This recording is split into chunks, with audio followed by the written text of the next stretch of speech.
আচ্ছা বলুন তো, আমরা যেই প্রফেশনেই থাকি না কেন, আমাদের কি কখনো ব্যক্তিত্ব চেঞ্জ করা উচিত?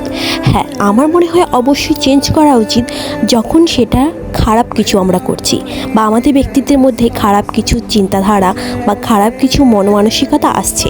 কিন্তু আমাদের ব্যক্তিত্বর মধ্যে যদি কোনো খারাপ চিন্তাভাবনা নাই আসে, আমরা যদি নিজেদের মতো করে নিজেদের পছন্দ অপছন্দগুলোকে নিয়ে বাঁচতে চাই, তখন সেই ব্যক্তিত্বটাকে চেঞ্জ না করাই বরং ভালো। সেই ব্যক্তিত্বটাকে আমরা চেঞ্জ করতে চাইলেও হয়তো আমাদের মধ্য থেকে সেই ব্যক্তিত্বটা খুব সহজে যাবে না। তো তাই আমার মনে হয় নিজের ব্যক্তিত্বকে না চেঞ্জ করে নিজের পছন্দ অপছন্দকে গুরুত্ব দিয়ে সুন্দরভাবে বাঁচাটাকেই বলে আসল জীবন।